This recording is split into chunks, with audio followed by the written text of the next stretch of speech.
hope you're ready for this. Gonna be fun. You will not stand in my way. Frostborn, hunger. This pleases me. I do not fear you, mortal. Your soul shall be mine. Don't make me laugh. Needs a brew? Oh, I do. Feel a shredding, baby. Let the battle begin.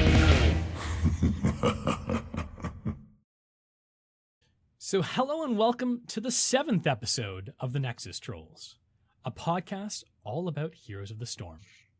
So I'm your host, Linus Daz Kilius, and I'm joined as always by Shiz and... What's up, peeps?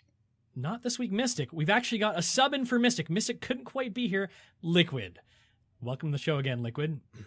Thank you. Good to be here. This time, he's not sitting in the parking lot of a restaurant while his family is eating inside. He's actually joining us from the comfort of his own home. Thanks for subbing in, though, for Mystic. He much appreciates it. Again, Mystic couldn't make it. He'll be back next week. So what have you guys been up to this week? PTR. A little off topic. I've been playing... Shiz convinced me to download this game on my phone called... And I know Liqiud plays it too. Final Fantasy Exvius, or Brave Exvius. Oh, man. It's one of those grindy games. I love Final Fantasy. I know Final Fantasy 15 just came out. I haven't purchased that yet. But I played Final Fantasy like growing up. I loved Final Fantasy. It was 2 in the States, but it was, I think, Final Fantasy 4 in Japan or whatever. But, oh, man. In this game's pretty great, but it's a grind. And these guys have got me addicted hard. So, thanks a lot for that. So that's what you've been doing instead of the PTR. I've been doing both, but like while my death timer is going, I'm on my phone playing Final Fantasy Brave Exvius, getting like my little emotions in. I am not too ashamed to say I've done the same thing. Oh, man. Yeah, and during like every loading screen, it's taking up a lot of my time. Yep. Yeah, thanks a lot for that, boys. I corrupt the people around me. I'm devil's advocate. You know, there's a reason. The devil. No, I'm his advocate. I'm not the devil himself. I'm just his advocate. I go around and I just get people to do the shit that I want them to do. My brother has been asking me to play these different games with them all over and over again, and these different mobile games. I'm like, no, I don't have time. I mentioned something like in a week's passing note, and you're already he's jumping. pissed. He's saying Shiz like asks you one time and you jump right on it. Like, where's the brother?ly love? But yeah, it's right here with me and Shiz. I guess so. Everybody needs a little piece of Shiz. Not too much of Shiz, though. Not too much, but small doses. That's exactly right. Small doses. Yeah, so we've got a ton to talk about on the show. I was thinking it was going to be like a slower news week. I guess we kind of expected the PTR to drop, which it did with Ragnaros, of course. So I've been getting some games in with Ragnaros. Insane queues in the PTR, though. I did one today. It was over 2 hours wait. I just had it kind of queued up in the background while working, waiting until it spooled up, and I got a couple games in today as Rag. But yeah, we also had a balance patch too. So we'll be going over that today. And one of the big things that we wanted to do last week, but we're going to do this week, is the very hotly anticipated HOTS debate between me and Shiz. So we're going to be doing that closer to the end of the show, and we're going to have an interactive component. You're going to vote for the winner on Twitter or in Twitch chat as well. So stay tuned for that. But first, we're going to jump right into the news because, like I said, we got a lot of it. Someday, this will make a great story. Thanks, Chen. So just HGC qualifiers, we had some additional ones last weekend. Now, for those of you who don't know, I mean, we've talked about this for the past few shows, but in 2017, Blizzard's going to be sponsoring an esports league, essentially. They're going to have several divisions for each region. North America and Europe are going to each have a region with 8 teams competing to get to, like, ultimately, like, the BlizzCon championship at the end of the year. Now, the 2 teams that were at BlizzCon for NA and EU were automatically qualified, but there's been a series of qualifier tournaments leading up to today, during which teams have been qualifying for this 8-team league. Now, European region is set. We've got Dignitas and Fnatic. Again, they made it through from BlizzCon. Misfits, 2Bs determined, who I'm assuming might actually have a name change, who knows. The Damascus Boys, B Genius, Russian Circus, and Diamond Skin.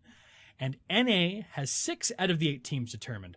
There's still one more qualifying tournament this weekend, Friday, 3 p.m. Pacific time, and Saturday, again, 3 p.m. Pacific time. That's 10th and 11th of December. Now, we've got 6 teams decided because we had 2 of the qualifier tournaments. Astral Authority, Denial, Naventic, Gale Force Esports, Grandmaster Jackets, and No Tomorrow, ... So there's 2 spots up for grabs. The fan favorites, Chew8's Hot Doggies or Hot Doges, however you want to pronounce it. The hot doge. Which Hot Doge. maybe that should have been our debate topic. How to pronounce Chew's team name? Because we still don't really know. I mean, Chew says it one way, Shiz says it another. I think that we're right. Shiz always thinks he's right, so surprise there. I am right. But we do have a surprise entry into the HGC qualifiers this weekend. Shiz did not want to talk about it, but turns out Shiz, Liqiud, and Mystic's team, Unstable, is now officially registered for the HGC qualifier this weekend. Liqiud, Shiz, what do you think about that? It was against my will. I'm being. I will defend his honor. We are dragging him along. I think Chair League is a great place to play, but something like HGC, why not? Like, yeah, we're probably going to get stomped by Chew's team. Who cares? It's a good time. We'll look at it as a learning experience and see really how far we have to go. And that's the point of this qualifier by Blizzard, right? Bring teams in from anywhere. Well, you guys really are the underdog story here, right? So if you pieced out a win, how great would that be? That's an overstatement. That's what If we did win, like let's just say like everything aside, and we did win this somehow. That's awesome. That's fantastic. So I was waiting the whole show to start that. He's trying to set that up. Actually, I have a funny comment about that, and then I'll let us get on track. But I told my wife, if we make it from Saturday to Sunday, I will not be taking the kids to Six Flags on Sunday because our tournament life is more important at that point. Now I have reason to win this. To make little kids suffer. Well, Shiz, you gotta climb those stairs. You guys are like the Rocky of the story, right? Shiz Balboa in full effect here. If you guys, you might be surprised. You might do a lot better than you expect. And I think it's, if nothing else, it's a good experience for you too, right? Yeah, it'll be a good experience.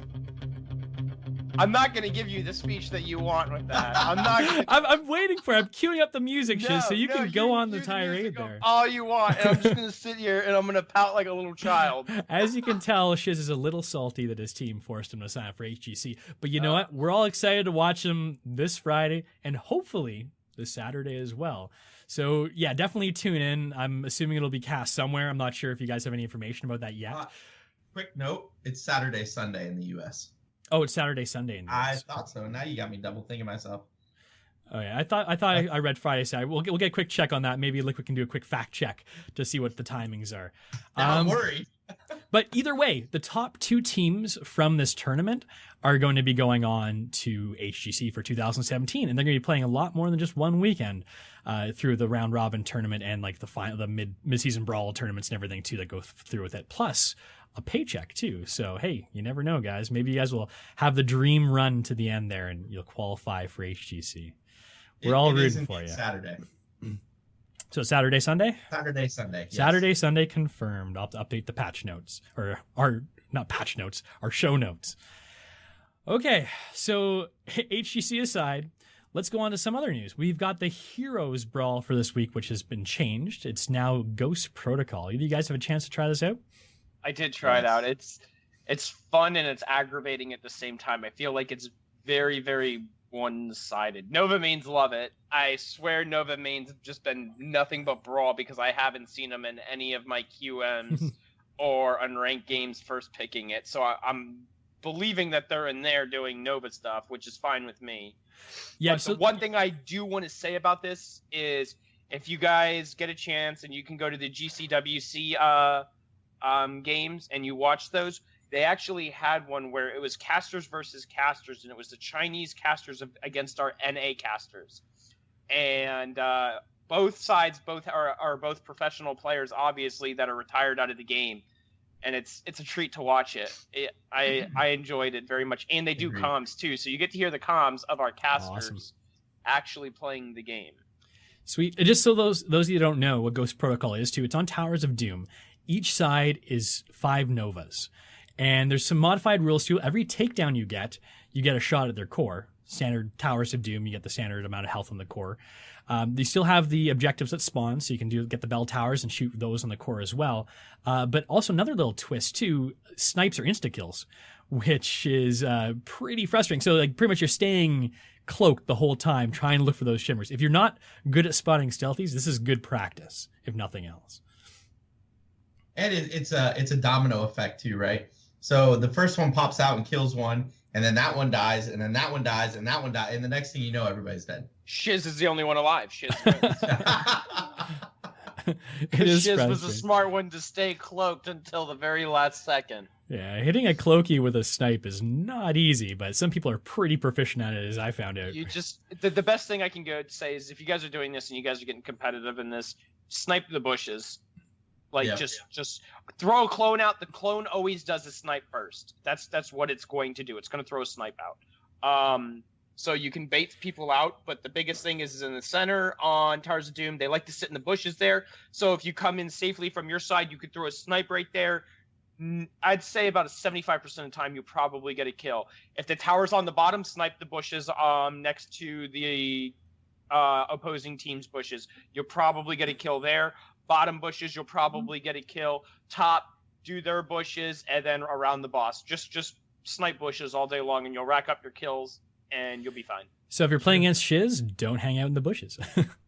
Little pro tip there. No, well, it is interesting to see. You can kind of feel like the strategy and dynamic develop through the game, but like Liquid said, it's such a domino. Well, it's people's comfort zones. Like, people don't like to sit there and show their shimmer because they know certain people can spot stealthies in that. And if you're sitting duck, just sitting there, people are going to spot you. So people still stick to the bushes because it's where they feel like they're safe. So if you just start sniping bushes randomly while staying in a good, healthy position, you'll be fine. And another pro tip is when you reveal yourself, start running around like you're a clone. Like, I shit you not. They'll be like, that's a clone, and then you'll just go instantly. Yeah, and then you go back stealth, and they're like, wait, that was the real one. Yeah. And because everybody's playing Nova, it's not like they can pick up on, like, oh, he's always pretending to be the clone, so you just shoot that one and you're okay. Because there's like 10 different Novas in the game, so you can act like a clone. And people will just be like, oh, that's a clone. Yeah. So there's another pro tip for you guys if you guys actually are trying to like be competitive about it. Yeah, as competitive as you can get at Heroes Brawl. But the other thing that I like too is the waiting game you get at the bell towers. You're sitting there, you're all just sitting there waiting for one person to go channel. Whoever decides that there's no one else around, there's always someone else around. I won't even first person that channel dies. Yeah. It's not even the first person, it's like the first three. Right. Because there's always that one dude who's just waiting for that person to channel so they can snipe him. Right. Like, it's almost like you have to like send one of your team in to start channeling to bait all the other guys out, and then you just fire. That's what I was playing with Super Dave, and that's what we were doing. I was the bait though. Sure, that's what you tell yourself. Bait, yeah. You just got impatient, didn't you, Liquid? No, that might have been the case. He's good bait. I mean, I play a tank. I'm good bait. I bait him in all sorts of situations. So let's talk about next Heroes Brawl too. This is in the PTR, and I've actually had a chance to play it, and I'm really excited about this one. It's the return of Haunted Mines.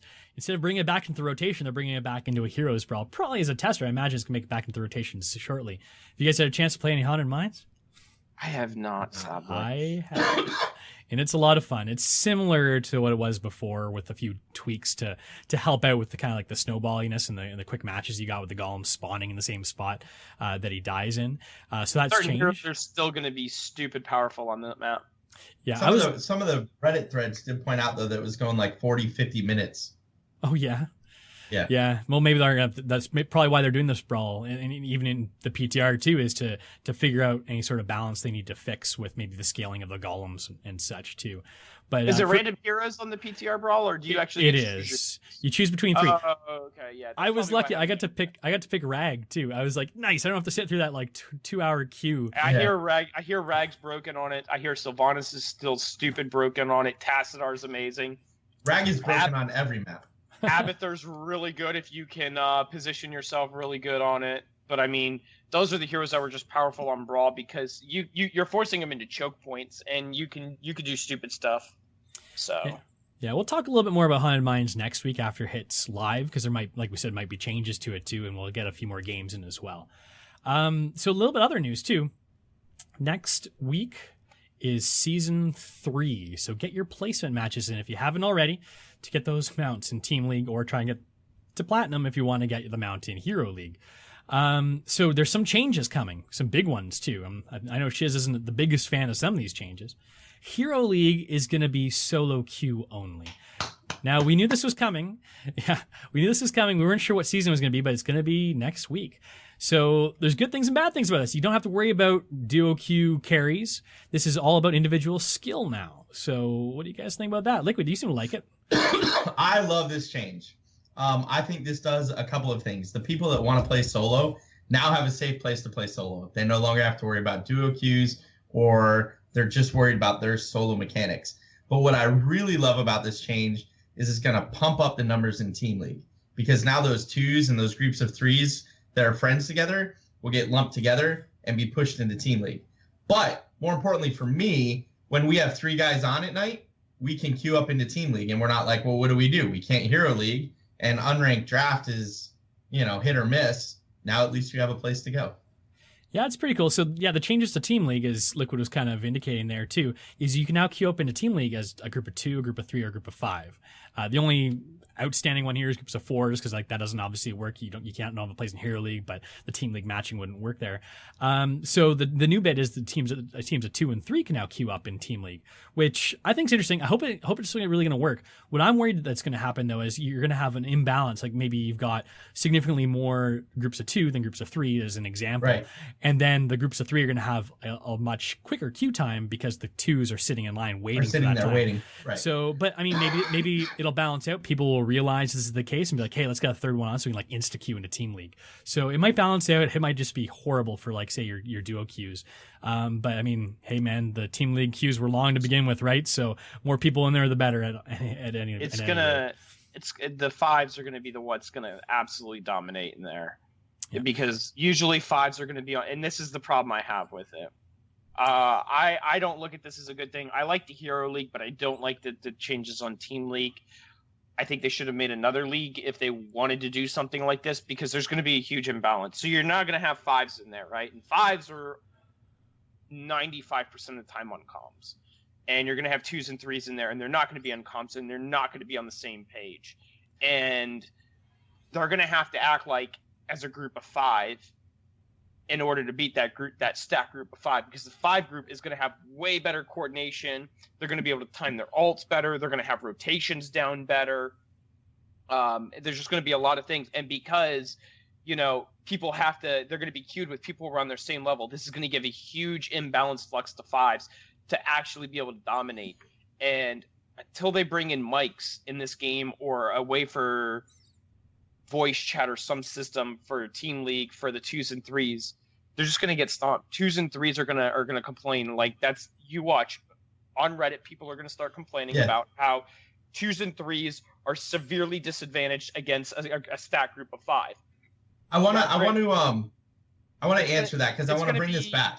It's going to be the ranked QM, essentially, is what it's going to be, because the 2s and 3s aren't going to be on the same page. They're going to be like, well, I want to play this, and then they're going to be like, well, I want to play this, and then they've got to figure out who's going to lock in first. And the 5's already going to have their draft pretty much locked, and it's going to create a lot of chaos for 2s and 3s, and 5s are just going to flourish. It's going to boost up their MMR. It's going to boost up their rankings. It's going to be an inflated system for 5s, and it's going to deflate the 2s and 3s. That's what I think is going to happen. And I think there's going to be a lot of crying and QQing about it, and I'm calling it now, but that's just what I think. I don't like it. So I want to bring this back to one of the comments you made 3 shows ago, maybe 2 shows ago, where you said, where we were discussing the fact that you could stream. I think it was the first show, and I was Twitch chatting with you guys. And I believe what you said, Shiz, was that Blizzard always works this stuff out. Their first step is to add voice chat the way they have it now, and their next step will be to more tightly integrate it. And I think if you look at this season, they're getting prepared, or they're figuring out what they need to tweak. So we're doing 2 things here. We're assuming that, 1, they're not going to have the voice chat problem resolved, and that you're going to have to be in a weird group channel type thing to use voice chat, which I agree with you. I think that's a limitation, and that's going to cause 2s and 3s to be at an automatic disadvantage against 5. But the other thing we're assuming is that they're going to, in the matchmaker, say, we think the default should be take a 2 and a 3 and play them against a 5. Where the default may be take a pair of 2s and a pair of 3s, mix them up correctly, and then have them play each other. I actually agree with Liquid. I think that's what they will do. I mean, we already see it in Quick Match too. They tried to prioritize, and they've said this before, not placing like teams of 5 against like a team of like 2 and such. So wait till those 5s hit their queue time though, and matchmaker says fuck it. It's not really going to happen, and that's going to happen more so than it should. Blizzard has also said that if they ever do have a 5 stack again, like in Quick Match, historically against a non-5 stack, that the 5 stack will take like a penalty in the matchmaker, assuming that they are going to be more coordinated too. So that could affect it, depending on how much they hit out the MMR hammer. But then this is Team League. So what you're doing is then that affects MMR. So now you're bringing MMR into this now, and you now have a higher ranking MMR who should beat this lower MMR, but they're all coordinated. So how do you do the favorite adjustment points? How do you do personal adjustment? Then all that stuff comes into play, and then you're going to have people who are going to say that that's unfair. I want to play people at my same level, but you're making me play against people who are better than me, and I feel like I can't get better now because I need to play people at my level in order to get better. And of course, people are going to say, well, if you play people at a higher level, but how much of a higher level? What's going to be the cap where they're going to say, hey, we're going to cap you out at this MMR, and you're going to play people, we'll say 400 or 500 points higher than you. That can make or break a difference between we'll say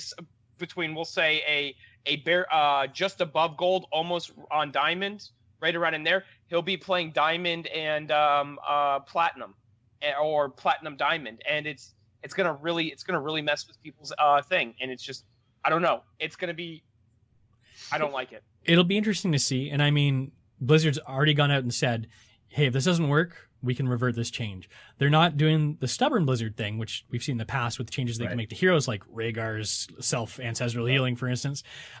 We know that Blizzard doesn't like to roll back major changes if they think it's the right thing, or even if maybe they know secretly they made a mistake or whatnot. But here they're already setting it up so that if there is a lot of backlash, they can always just go back to the way it was before. They're just testing it for one season. This isn't necessarily a permanent change.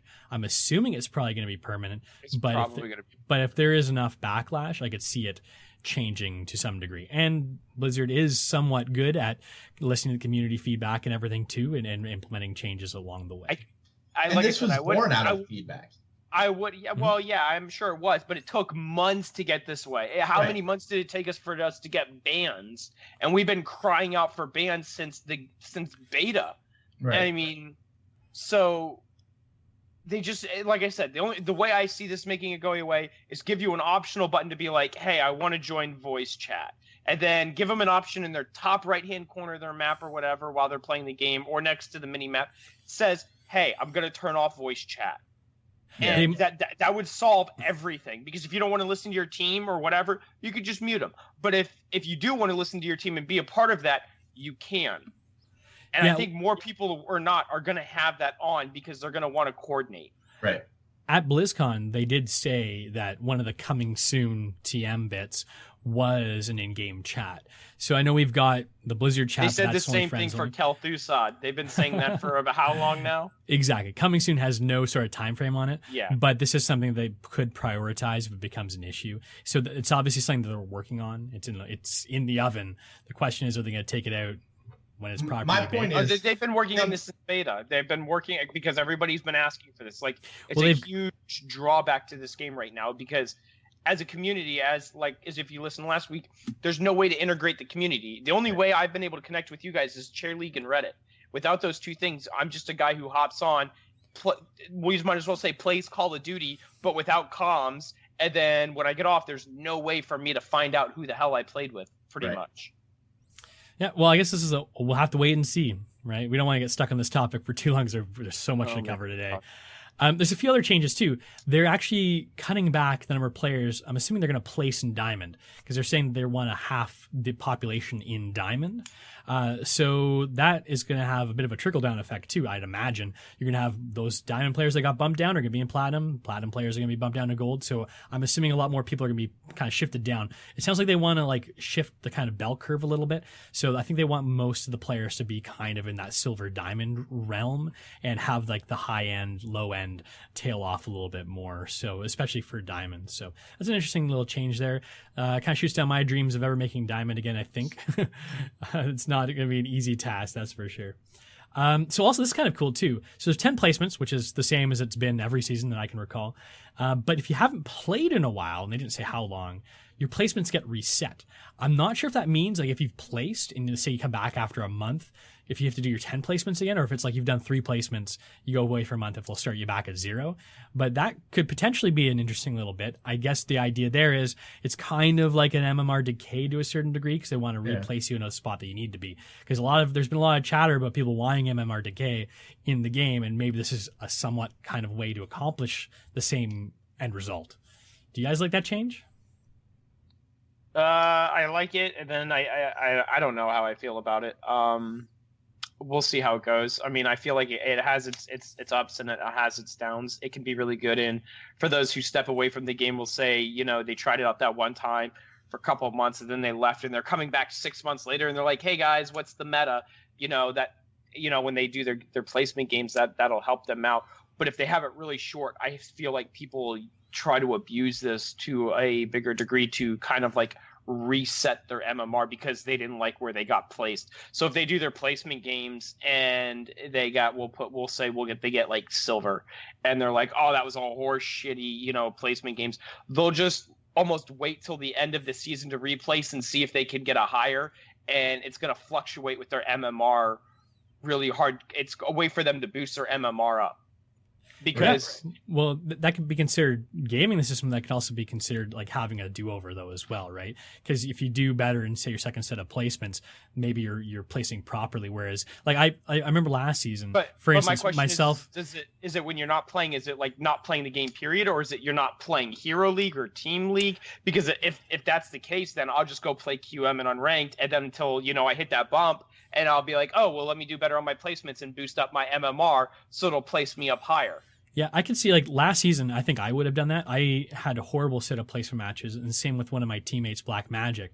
We both got bumped down 4 or 5 like ranks from like high gold to high silver, and we had to we ended up duo queuing, grinding back up. But I mean, if I knew this was in place, what I would have done was, I mean, again, we don't know how this works, but I would have waited say like a month and then come back on and done my placements over again because my placement was horrible to begin with. Again, we don't know for sure because this might be like once you place, you might place, right? This might be more if you've only done like 8 of your placements, then you got to start over again if you go away for a month, right? It might, if once you finish your placements, they didn't say once you finish your placements, you might still be locked in. So I guess we do have to wait on confirmation of that before we comment on it too much because it might be different than we're anticipating as well, right? Yeah. So other than that, if you didn't finish your placements last season, say in Team League, they're going to take your MMR from your Hero League, assuming that you've played a lot of Hero League and your MMR is significantly different from Team League to Hero League, which is great because I know for one thing, my Team League MMR, I finish my placements is horrible because I don't take it as seriously as Hero League. That's just personally like what I've been doing. I just like hang around the Team League channel, just play it to get my placements done. Don't care if we win or not. But this is good for those people that may have like a horrible Team League MMR, and this kind of brings them on par, especially with these new changes coming into place because now a lot of Team League is going to be kind of like the new Hero League in a lot of ways. And Hero League's going to work the same way. They're going to grab your MMR from your unranked draft if you haven't placed for Hero League last season too, assuming your MMRs are significantly different, trying to level out the MMR kind of playing field for yourself as well. And also too, if you want to get, there's the mount next season. The mount next season is the Elemental Stag mount. I actually like it. All these elemental mounts. I'm waiting for something different, but it seems like they've got a bit of a pattern forming. They're going to stay with the elemental and just continue to iterate on the animal for a while. It's too bad. I like to see something a little different too. Maybe like, a hover cycle of some sort, or I don't know, just something different, right? But anyways, that's the way they're going. And they do have the epic if you reach. Now, I think they changed this too, because I was reading in the notes, you have to reach master in Team League or Hero League now to get the epic. I think it was only diamond before. So a little bit harder to get that that epic elemental mount than it was previously. They're making it a little bit more exclusive, which I guess is good. It gives that Masters level players a little bit extra bling. Suits or eeping, yeah. Yeah. Okay, so now we had a big balance update too. Now the balance update's live. We've got a link to it in the show notes. Feel free to check that out. We're going to go over some of them now, not into terrible detail, but we're going to analyze what we've seen so far because we've had a couple of days.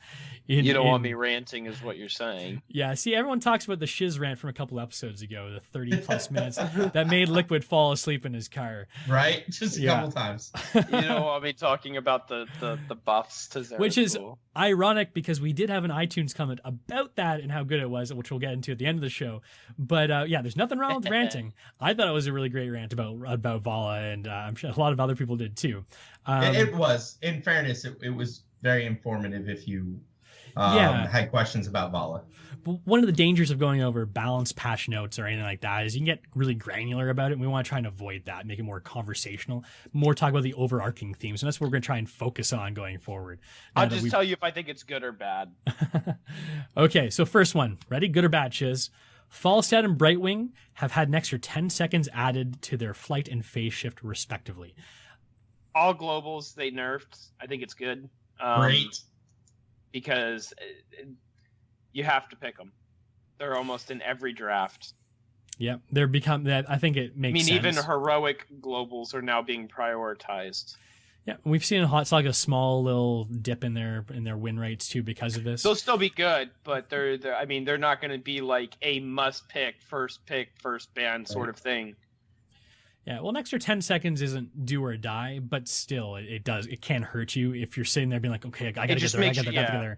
It just makes your rotations, Yeah, it might be that situation where it's off cooldown or something in the game that can make a really big difference, right? So the reason I think they did it this way is because most team fights, on average, on an objective, we'll use Curse Hollow as an example. Most of the time, your fights do last about, I want to say, give or take about 30 seconds to 45 seconds. So putting that extra 10 seconds in there allows the other team, say they get wiped or whatnot, to have the other team to go up to the far lane to soak it, and Falstad now has to wait that extra 10 seconds, give or take. The math isn't like 100%, but the fights generally last about 30 to 45 seconds at max. It's going to give them time to meet that Falstad and delay that Falstad from that soak. So, like I said, I think it's good overall. It's a good change. Good change. Yeah, good for the game. So Gul'dan got a small change. His Reign of Destruction ult, the ult that almost no one takes because everyone takes his fear, got an extra 10% increase. He can do it a little bit, you can do it a little bit safer, but they need to redo this ult altogether. I don't like it. I think the ult is bad. I think it's a noob trap, but as for starting to go in the right direction with Reign of Vengeance, I don't even think it was right, but it allows them to do it a little bit safer, but 10% isn't as big as you think it is. So, but the random nature of it makes it difficult to use, and also the fact that he's channeling the whole time. Yeah. If they want to buff that, they make it a non-channeled thing, right? You just throw it up and you can use it as a huge zoning tool. That would make it really good. It could be channeled too if it wasn't quite as random. No, right? well, you can fix it on either side of the thing. Yeah, if they took the randomness away and made it channeled, it would be good. If they took away the channeled part but made it random, I think it would be good. Either way, they're making it so you can cast a little bit safer by increasing the range by 10%. I think this is one of the cases where they don't want to hit it too hard. They're just going to nudge it up a little bit and see how it goes. So far, he's had a small win rate increase. Again, it's Hot Slog, so who knows if this is something we're going to see in the future, but it's 1.5%. He's been increased up to 51.8%. So he's above 50% almost thanks to this. So those games, are those games with Reign of Destruction or are those Gul'dan overall? That's Gul'dan overall. So okay. I'm assuming Reign of Destruction's probably got an extra bump from that because more people are probably taking Fear, right? So who knows if that's that. The problem with these patches is, is it his 10% increase or is it all the other changes, the other heroes making this Gul'dan more like powerful, making him actually worthwhile? There's so many variables, so it's hard to necessarily tell. But either way, nice little quality of life buff for Gul'dan's lesser taken ultimate. Still probably going to be the lesser taken ultimate, though, at the end of the day. One balance update that it seems like everyone on Reddit is a little salty about is Li Ming. Blizzard, this is where people to hate me. If you can hear me, please bring that back to Li Ming. So what they did is they took away Calamity's damage to non-heroic targets. Now, one of the things I loved about Calamity is that you could suddenly have that non-damage ability turn into a damage ability. So you have an extra button for damage, which is great in team fights, but it's also great when you're in lane and you're trying to like clear an objective or clear a lane of minions. I'm happy about this because this made her the ultimate mage. There was no mage at any point in the game where you would say, well, this would be the better mage, because you could always make the argument for Li Ming to say, well, Li Ming's good. Well, why is Li Ming so good? Well, she's got resets. She's got huge burst potential. She's got really short cooldowns, and she has wave clear. Over any other mage in the game, you couldn't be like, well, they can do all of those things too. So taking away one of those things from Li Ming is really good. She's not the must-pick mage in every setup. She's really good still in team fighting. Like, she's amazing in team fights. But now you can't be like, Li Ming, now go clear this wave up. Right. Well, I think no one's really going to take Calamity. Calamity's still really good for team fighting. It's just you can't use it to clear waves. That's the only thing. Like, you can't be this awesome, like, you know, throw your magic missiles out, throw out your orb, and then, you know, teleport right onto it, and you've got a dead wave in 10 seconds, and then in 4 seconds your entire combo's back up, you know, and you can do the next wave like that. And you're collecting all these orbs along the way, and if you take the talent at 1, you're not losing any mana, and you're clearing the wave for free. It's too good. To be fair, she can still clear a wave. She can still clear waves, absolutely. Her orb will clear the wave. She just can't do it on... Yeah, she just can't do it like, we'll say, Jaina or KT does. But I think Jaina is the best wave clearer of all the mages now, because she can just drop her W and the wave's dead. When I play Li Ming, I was almost auto-picking Calamity in a lot of cases. But now I think it's going to be... Well, now I think it's going to be a bit more of a niche pick if there's a lot of, say, like, melee-type characters that you can get that value out of. Because now you might want to get the extra damage off your orbs now, too. Because really, in a team fight, if you're Li Ming, do you want to be getting up in people's business? Unless you're on full Calamity build, which has been seeing a decrease in how productive it's been, right, recently? Well, that's because Li Ming should never be up in the face. It's always been... The top 2 builds always been taken by... So then Calamity in team fights, you're starting to play her suboptimally by getting into dangerous situations. It's going to increase the skill cap of Calamity. Thing. Yeah, but that's how Calamity was supposed to be played. Why would you take Calamity? Are you just taking it because it clears waves? Like, is that what you were taking it before? Because if so, then I feel like that's a trap, because your fight should be revolved around winning team fights, not clearing waves, unless that's all you're going to be doing all game long. But then you could have picked someone better than Li Ming. Pick a wave clear, right? Yeah. You pick Goldan for the wave clear. You're going to do it 10,000 times easier and faster. The thing is, it's have a little bit of both, right?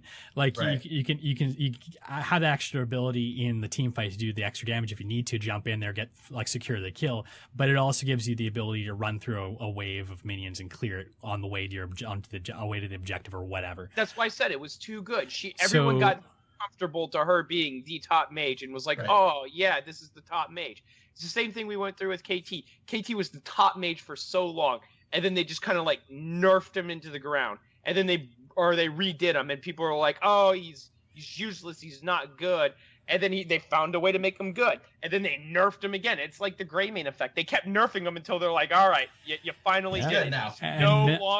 Nobody plays him. He's good. He's no longer relevant. But when they did that, they're like, oh, it's okay though. Here's Li Ming, and everyone was like, oh, this is the best thing since, you know. Anymore. We have Li Ming. Yeah.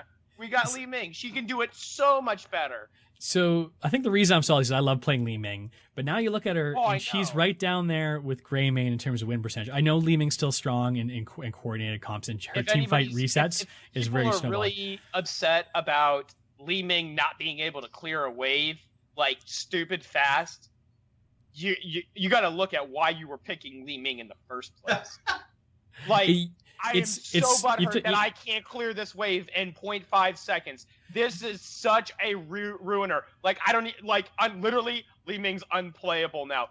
Won't do it. Way to go, Blizzard. GG. It's not that you're taking her for the wave clear, but it's nice to have that extra bit. It's like taking, like, say if you're stuck with Johanna as a tank, it's like, oh great, I got the wave clear as an extra bonus on the side. I'll make you a deal. I'll allow Li Ming to have her wave clear when they give the original cocktail build back to Greymane.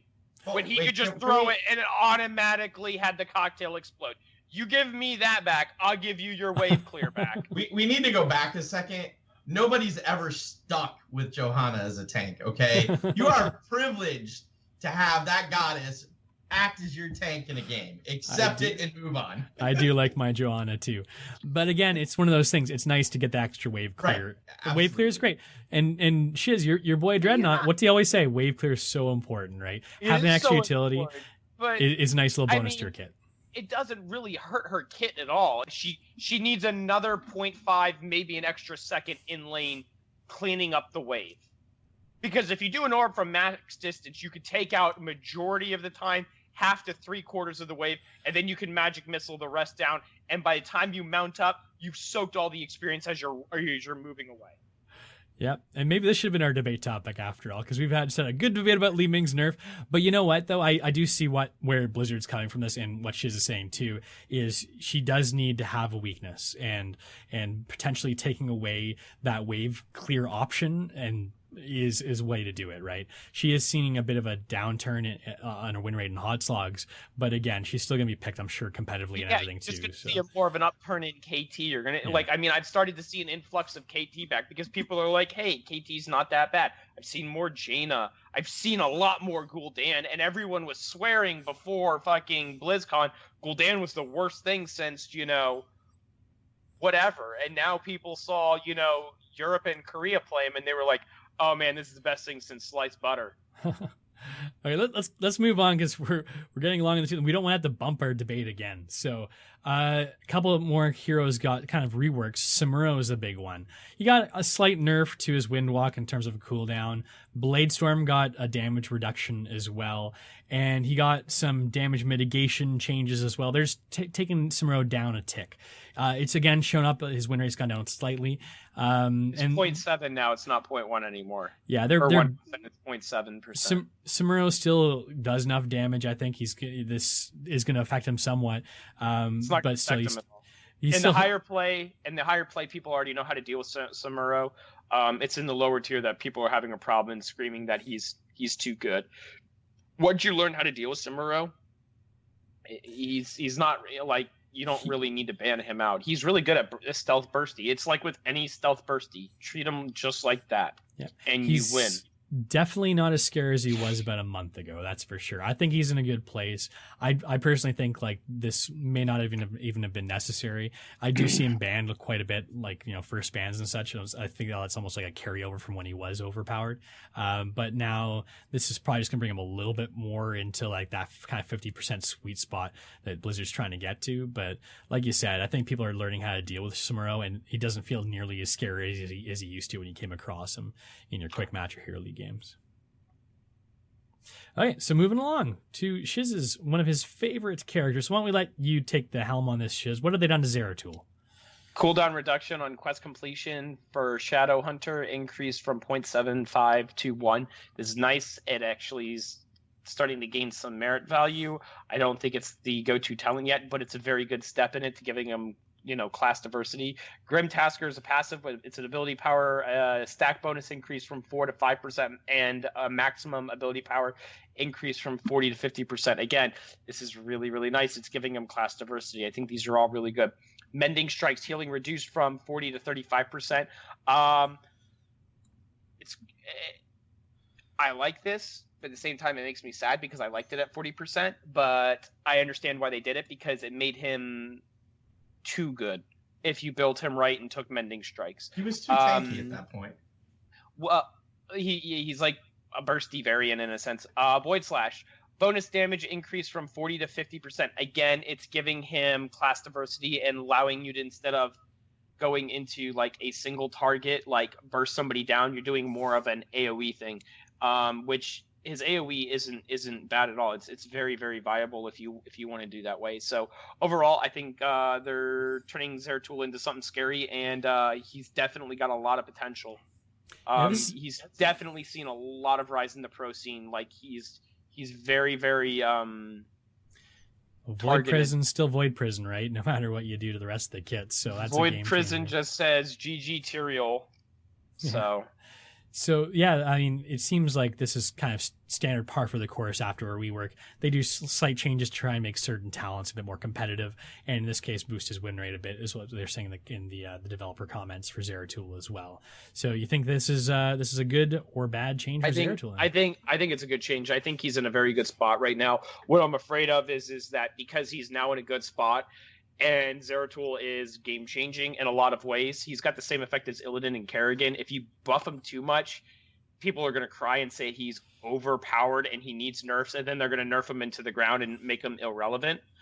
But at the same time, he's not underpowered right now, so I think he's at a happy medium. I just hope they don't, when they're buffing his other talents, they just do small increments, because otherwise you're going to make him a all-around ambusher that's good at everything. So right now I think he's good. Leave him alone, let him settle and simmer, and I like where he's at. Yep. So let's move on to Varian, because Varian also had a little bit of a tweak as well. For anyone who's been playing a lot of Varian over the past few weeks since his release, you may have noticed not too many people are taking Taunt. I've seen a lot of Colossus Smash, especially recently, and a lot of Twin Blades of Fury for his ultimate. Now they're trying to get the Taunt build to be a bit more competitive. And what they've done is they've made it the most highly win rate selected ultimate that he's got, because they've this isn't just a soft change. They've made a lot of changes to his Taunt build here. So good stuff. Yeah, and parry too, which kind of queues up with his Taunt build as well. So the parry's cooldown has been reduced by a couple seconds. The Taunt talent has been buffed, so the health bonus is increased from 50% to 60%. The mana cost of Taunt is reduced, and this is the big one probably No longer reduces attack speed. Yep, no that's longer reduces huge. attack speed, so that makes your heals you can potentially get off of some of your earlier talents a little bit more effective, which gives you, again, that while you're protected, you can build up your health pool, very similar to, like, having a Medivh shield on you or a Tastar shield over top, right? If you're like, say, like an Illidan or something.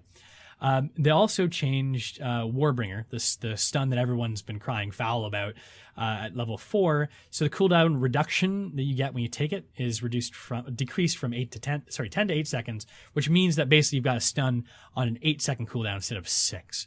That 6-second cooldown was a little ridiculous. It was ridiculous. Impossible to run away from a Varian chasing you, because you get the attack speed. You keep going. By the time you think you're out of the woods, and next thing you know, you're stunned again. Everyone's caught up to you. You're a dead whoever you are, right? So it was very difficult to run away from a party chasing you as Varian with Varian in it.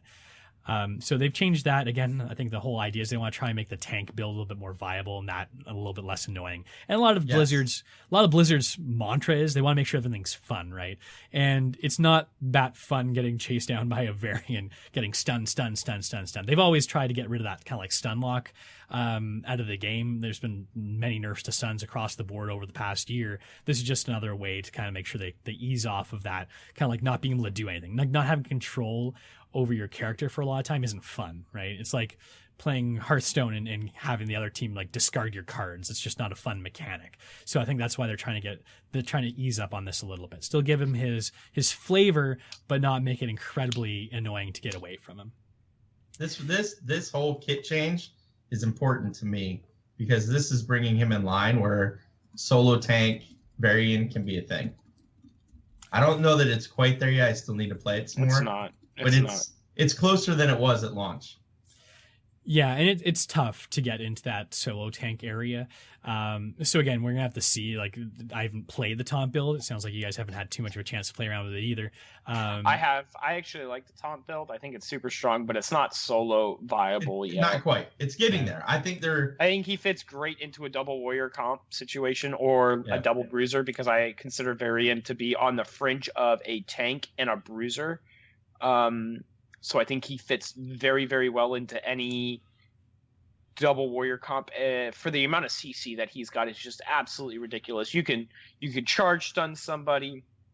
8 seconds later, then you can instantly taunt them after that's done, and then by that time you've got about 3, maybe 4 seconds left on your charge again, and then you can charge them again, and all this while you're healing, and they're completely locked down, and that's not even in factoring in any other stuns that you can dish out. So he's a CC machine at the moment, and it makes him very strong and very hard to deal with, and the amount that he can heal with is just stupid. Mark my words, Varian Diablo will be a thing very shortly. Oh, that gives me nightmares. Yeah, that's Diablo by himself. I'm just gonna let you know, people. If you do it right at level 20 and you pull it off perfectly, you can lock somebody down. I think what Reddit proved for 7 to 9 seconds just with Diablo by himself. Yep. That's stupid. You can lock somebody down that long if you pull it off perfectly. Mark my words. If the PTR changes to Diablo go live with these Varian changes, after that PTR patch launch, Diablo Varian will be a thing. I think the stun meta is going to make it back. But you know what's going to happen as soon as it makes it back? Blizzard's going to nerf those stuns. It's inevitable. So it'll be interesting. I know it's going to happen like that. But what I'm saying though is like people are going to we called it first tier. Stun meta is going to be back through all of the tanks and just the amount of ways that all the tanks have. The tanks now have all the stuns. You've got Johanna's Blessed Shield. You have Condemn. You can throw out Punish for a form of CC. Diablo's just got them all. Murden's got them, and he's got them also with Dwarf Toss if you go into that one. Anubarak's got 2. What other? Arthas has got a Root, and he's got a Slow.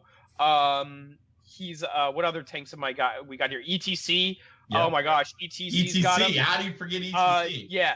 Tyrael's got Area of Denial and movement speed for his team for chasing potential. I think he's one of the only few tanks without a stun, like hard tanks.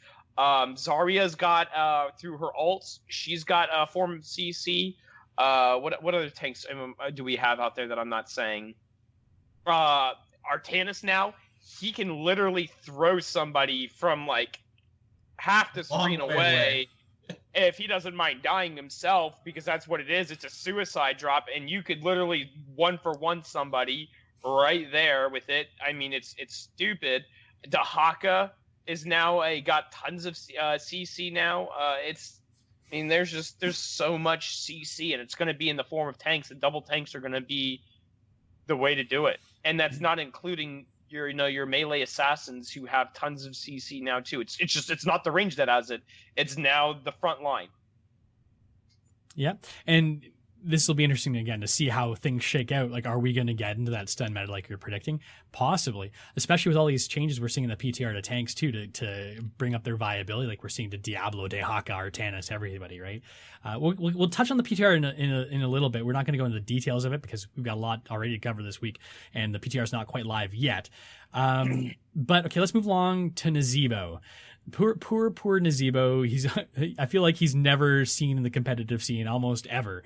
But he's always been that kind of like there. He's right on the fringe of being able to be viable in the competitive scene, but he's just not there yet.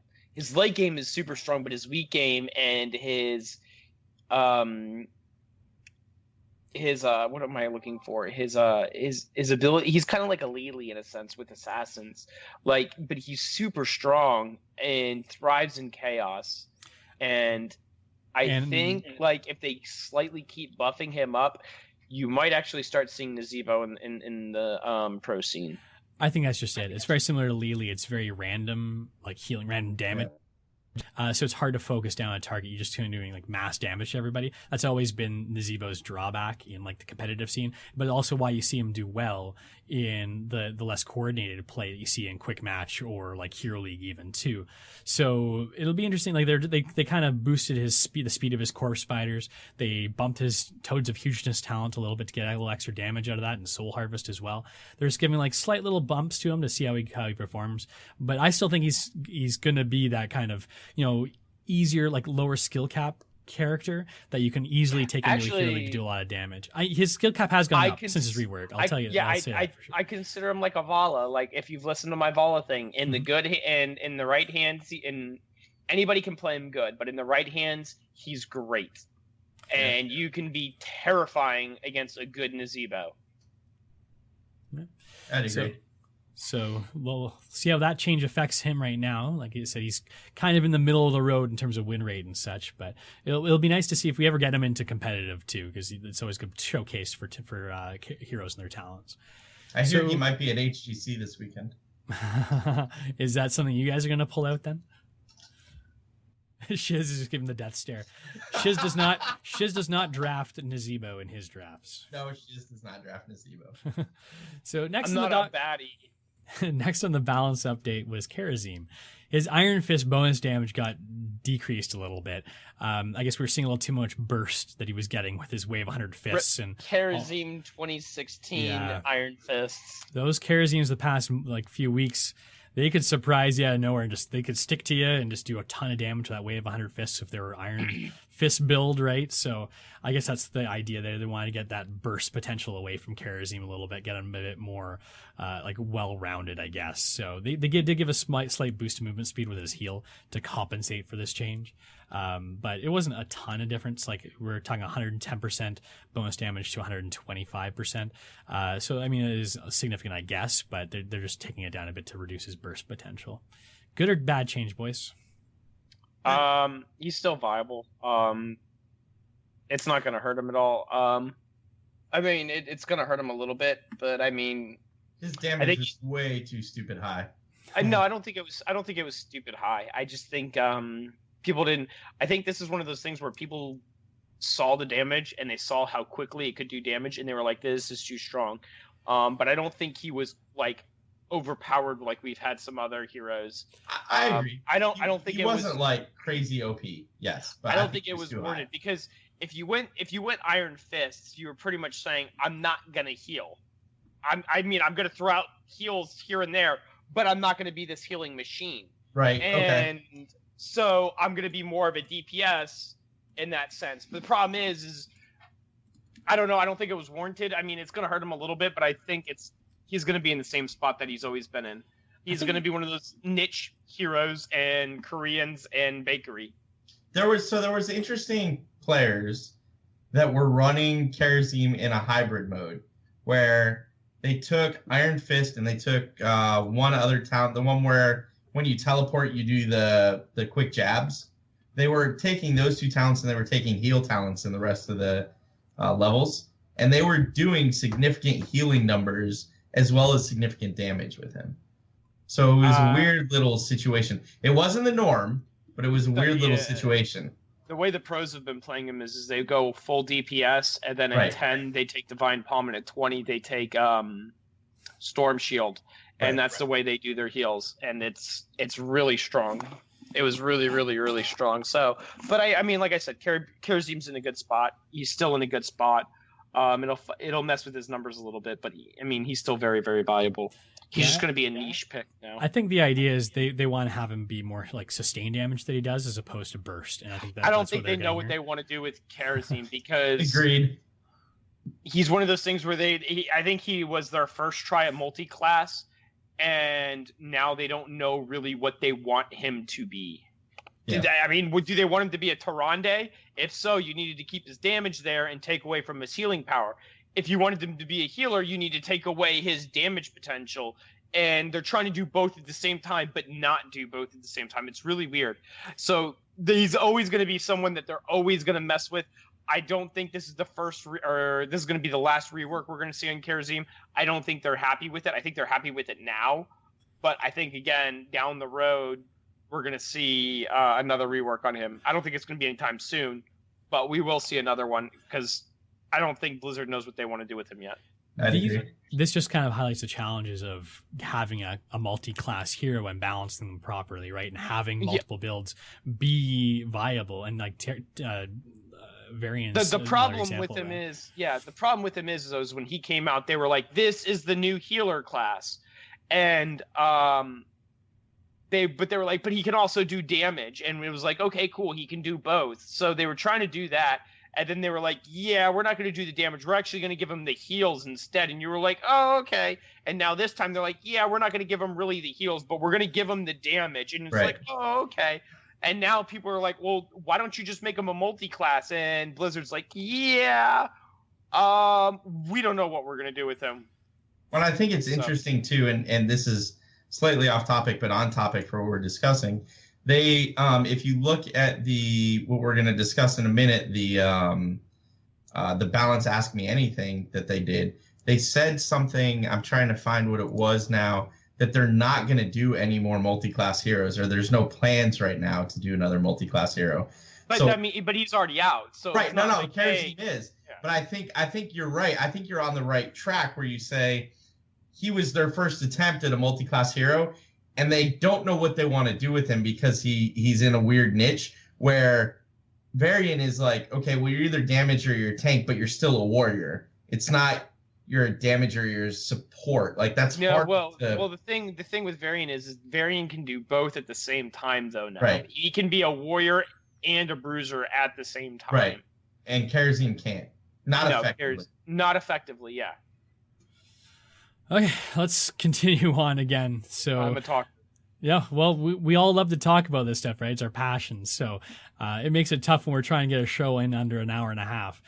So Anubarak got some small changes. Again, I feel like they keep bumping him back and forth in this case. He got a small base They don't health know what bump, they want to do with small health regen bump. They said this was in response to his losing his unstoppable when he was burrow charging.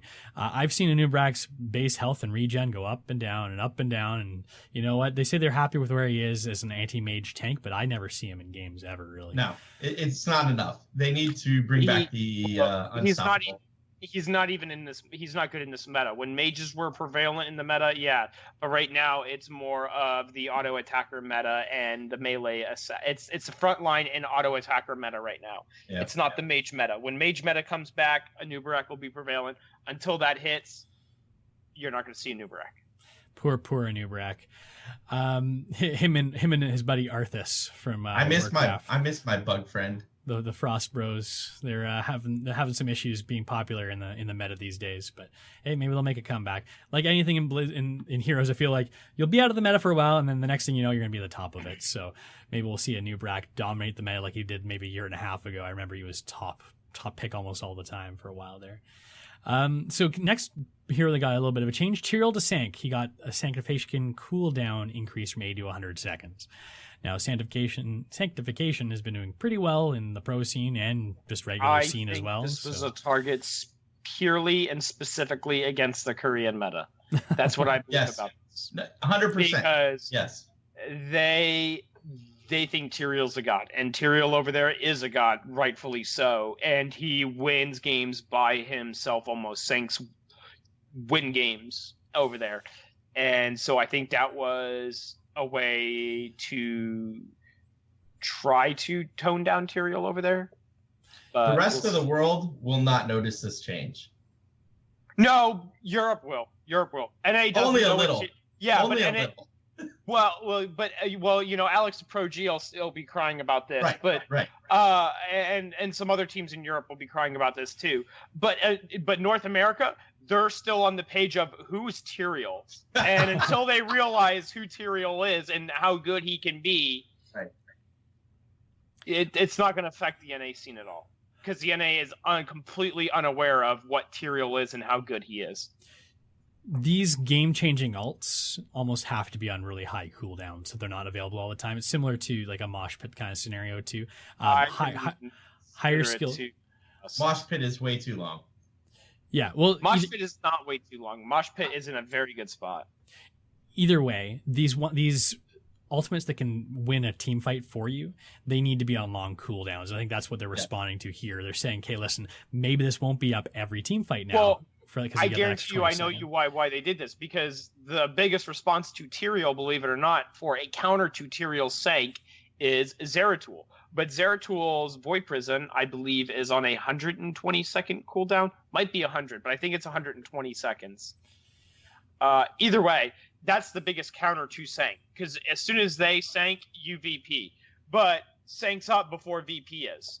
So it was one of those things where it's like, oh, okay, well, I have a good 30-second window of when I can Sank, and there's nothing you guys can do about it. It's 100, so they're in line now. Now they're in line. So it was 20 seconds where they was like, I got Sank up again, and for 20 seconds you guys have no response to it essentially. Yeah. And now it's they're on the same page. Yeah, I think it was a good change. Okay, so that's it for our balance patch update. We also had a Reddit AMA with the developers too, talking a little bit about what we might be seeing in the future. We're just going to breathe through some of the stuff. There was a nice summary post by the Bramber on Reddit. Again, the links to that are going to be in the show notes. I'm just going to kind of go over some of these. You guys feel free to interrupt me if you want to talk about anything specifically. Tazstar is going to be reworked soon. Archon's going to get improved.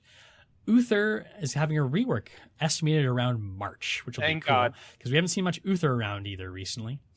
A few changes coming to Greymane, including a large change to mark for the kill to make it an opening skill shot, and some armor or damage mitigation may be applied while in Worgen form. So also, I don't know what to do with them. Yeah, they're still trying to figure out that poor Worgen. You buff him too much, he ends up being top of the meta. Everyone picks him, and now look where he is now. They gave him a very diverse kit where he can excel in all areas. And so when they first did it, they said cocktail always explode.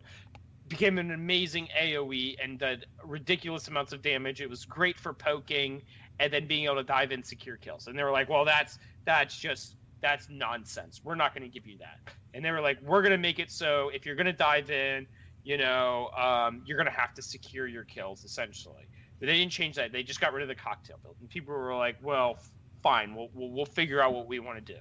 And then the people realized that they started playing Worgen, and they're like, wow, this is actually very, very viable. We can poke away, and then Greymane jumps in and just does ridiculous amounts of damage and can literally, kill people. And they were like, whoa. We know we said we wanted to be melee, but we don't want him to be that melee. So we're going to take that away. And then people were like, well, fine, then nerf his numbers. We're just going to poke and poke and poke until we can go for the throat and secure a kill and then do a lot of damage that way. And they were like, whoa. We don't even want you doing that much. We just want you to do nothing as Greymane. And that's where we're going to leave it at. And that's where Greymane's at. It's always the challenge with these melee assassins that have high DPS output. You gotta be careful. It's a very fine balancing act, right? So I can see why they went too far with him. They went too far with him. I don't think he's very viable. They nerfed everything in his entire kit to the ground. They nerfed Cocktail.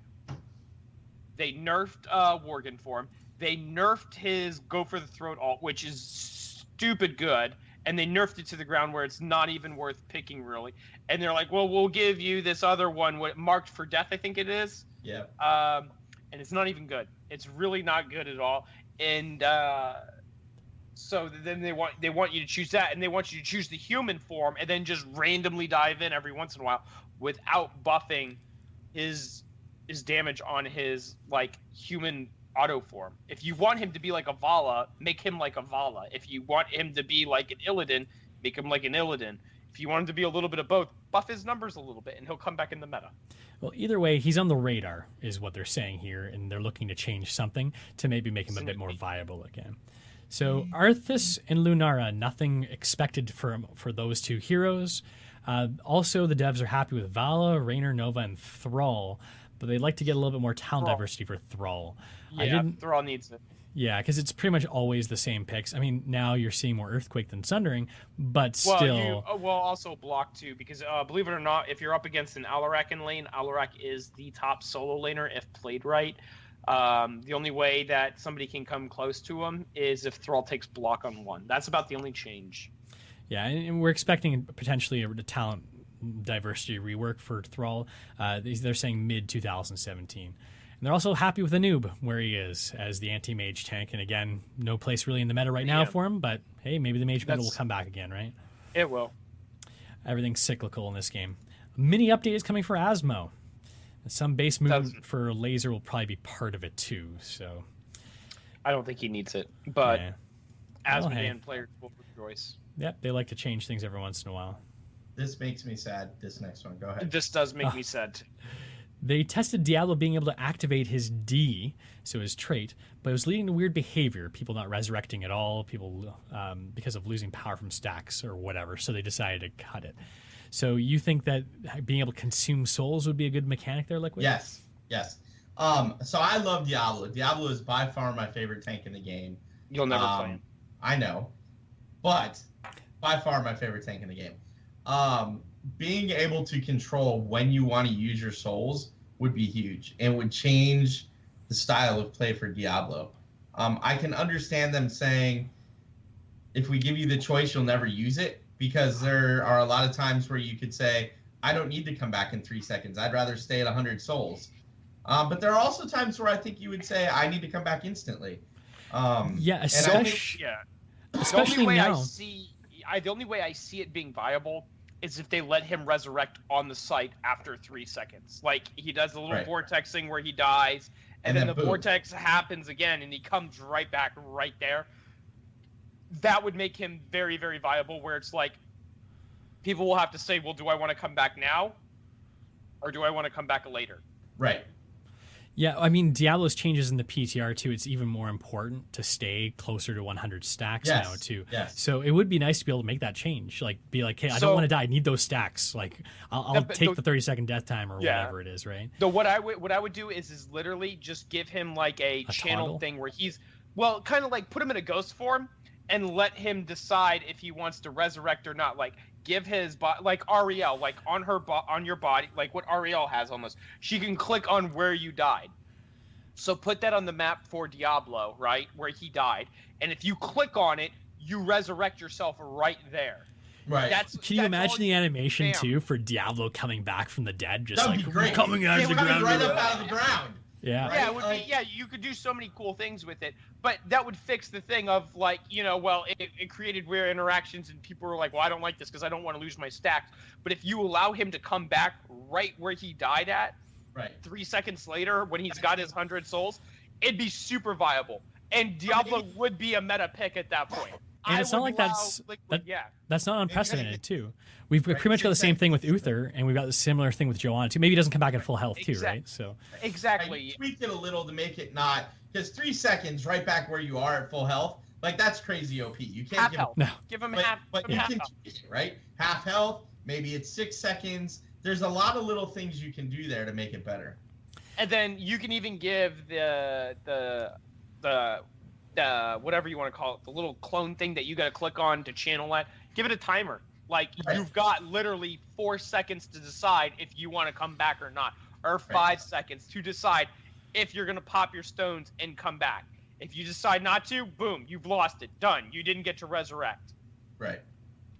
Either way, they said that they're not changing it yet. So this is all just kind of pipe dreams and hopefully, like, just thinking about what we're theory craft here. If they want Diablo to be meta, and Diablo's on the verge of being meta, I think he's very, very close to being meta or up there. Allow him to do that, and he would be a very viable pick. He would be a meta pick. He would be right up there with ETC and Murden. Yep. A few more things that came out of this Reddit AMA that we're talking about.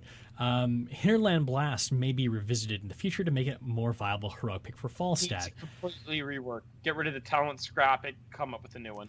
Gus is just so strong. That's the problem here. That is the problem, and you can keep putting and making the cooldown for Gus longer, and that's fine. But it's a game-changing ult. It secures bosses, and you can use it to secure kills. It's too strong.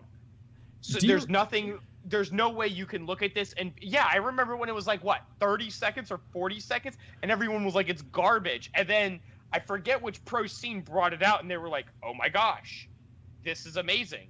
Because when they're diving us and we don't want to, we can blow them away, or we can blow them wherever the hell we want to blow them. And then it became amazing. And now people realize Hinterland Blast is a trap. So the whole talent needs to be scrapped and redone. I understand people like the idea of Hinterland Blast, but if you want it to be viable, make it a cone damage, but the straight line, or they gotta nerf the timer on it and give it a huge increase in damage. Yeah, it's just funny how things change so much. Like, I remember when Hinterland Blast was the go-to, and how, like, we're talking about like how we can get it back in. 6 months later, now it's not even picked. Yeah. It's the new Earthquake. So Li Ming will get some buffs to compensate Calamity nerf if needed. That's dumb. If needed. If needed, not go anywhere. There's a star there. This is, if they do it, they are catering to the crybabies who say Li Ming is no longer viable. That's what that is right there. That is them catering to the people who love Li Ming and them being like, woe is me, Li Ming's no longer viable. And they're like, well, I guess we were kind of harsh. We took away your wave clear. Let's buff her damage up. Meanwhile, my Greymane, my Zeratul, every hero I've ever enjoyed and loved, they've nerfed into the ground 100 times over. And they're just like, go along, Shiz. Go play. Go play. See, everyone's got their favorite heroes, and no one likes seeing them. I know. We're about to talk about my favorite one next. Murky. He even trumps Zeratul. He's being internally tested, so we should expect a rework in 2 to 3 months. I expect it sooner than that. This is what I look forward to every patch notes. Shiz wants to have it under his Christmas tree, hopefully. It looks like it upset him so much, his video stalled out. I'm sure we'll get him back. He's probably ranting, not realizing he's even cut out of the audio for now. But anyways, Liqiud, Murky, do you play Murky at all, or is this a pick for you? I do not. I have seen some great Murky players. Shiz is back. That's me. Shiz is back. I don't know that that's the case, but... Yeah, how many games have you ever seen me lose as Murky? The same number I've seen you win, which is 0. Oh, that's bullshit. I've never seen you play Murky. Yeah, you have. Part of the problem is Murky's just out of the meta, right? He's right. You don't see him very much anymore, and he's a rework. He's got too many counters. Li Ming's a great counter to him because instant resets for days. Tracer is a really hard counter to him. Hammer's a hard counter. Rainer's a hard counter. Vala's a hard counter. There's just too many hard counters to Murky. Agreed. The only way that Murky actually becomes viable is when he hits 16 and you went for the bubble build. Yeah. That's the only time. And they also nerfed him, what was it, 2 months ago when they redid the Octograph? Yeah, the change to the grab. Yeah, that was horrible. Dumb. That crushed my soul strange. inside. Because he was at the time he was already underperforming, and then taking that away from him. And then, yeah. That's the same time they took Unstoppable away from a noob, though. Like, they were trying to eliminate things like that for a reason that only Blizzard understands. Yeah. Okay, so that's it for the Reddit AMA. Just a quick couple of things before we get into our debate. So this is a little close to my heart. Will Ferrell is starring in a movie which is going to be esports based, and the premise of the movie apparently is an overaged esports wannabe trying to get into the competitive scene, where you typically see people retire in their mid-20s. So Will Ferrell, I'm assuming he's probably in his late 40s, early 50s. So I think we're talking about all of us here. So you know what? This movie. You know what this means, though? Esports is getting, as soon as you start making a movie about something, you're getting something mainstream, right? So this is bringing esports into the limelight. They already did it with Grandma's Boy, though. Grandma's Boy is like... Grandma's Boy is not an A-list movie. It's a great movie, but it's not an A-list movie by any stretch. No. As soon as you bring a big studio into it. Right, it's a good thing, right? I get what you're saying, Daz. I fear this movie. There is, maybe not in Canada, but in the U.S. there's a culture that totally believes playing games is complete BS. That's changing really fast. It is, but the reason I'm gonna argue on that with you is where you say it's complete BS. That's total crap, because ESPN has their own league and TV show where they follow people who play Madden around. I agree with you. They now have soccer leagues for FIFA. They have it for the NBA. What is the NBA one called? I forget. Because I don't play those games. But they got here's my question for you. They have it all for those. But have you ever watched Twitter, the ESPN Twitter account, when they show anything that's esports related?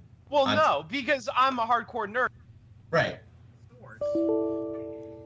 Yeah. So, I think one of the things here is that basically you've got this stigma, right, around playing video games and esports. We saw this maybe a decade ago with nerd culture, let's call it that, right? It wasn't cool to be into video games. It wasn't cool to like Lord of the Rings or Star Wars. Cool, but look at it now. But but suddenly this is making it a mainstream culture, right? Look at Star Wars. It's no longer a thing. You got to be like, oh, I kind of like Star Wars. Like, oh, that guy, he's not out playing baseball. Comic books in general. I can literally sit down with people who are pure sports maniacs, and I can talk comic books with them because they want to understand what's happening in the Marvel universe or even in the DC, and why I'm so upset at Batman versus Superman, because it was like the most god-awful movie ever.